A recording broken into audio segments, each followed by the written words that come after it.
তুমি কি খুব দুঃখে আছো? তুমি কি খুব কষ্টে আছো? একবার দেখো তো যে মহাপুরুষরা, এই ধরে নিই স্বামী বিবেকানন্দ, বীর সন্ন্যাসী, তার জীবনে কটা আনন্দ ছিল। তার আধ্যাত্মিকতাই তার সন্ন্যাসী, তার আনন্দ। বা ধরো তুমি যাকে সুখী দেখছো, সে কি সত্যি সুখী? তার মনটাকে পরীক্ষা করে দেখেছো? তার মনটা তো তার বাড়ি নয়, তার গাড়ি নয়, তার সাজ পোশাক চালচলন কিছু নয়। তার মনের ভিতর কি চলছে সেটা তো তুমি জানো না। তাহলে সে সুখে থাকলো কি করে? আসলে আমরা সংসারী মানুষেরা মানুষের বাইরের খোলস দেখে সবাইকে বিচার করে থাকি। ঠিক এই কারণেই আমরা ফ্যাসাদে পড়ি।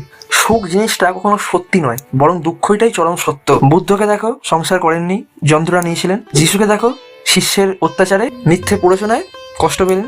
আর ভগবান শ্রীরামকে দেখো, বনবাসে গেলেন। শ্রীকৃষ্ণকে দেখো, তার জন্ম কিরকম, তার মামার দুর্ব্যবহার কিরকম।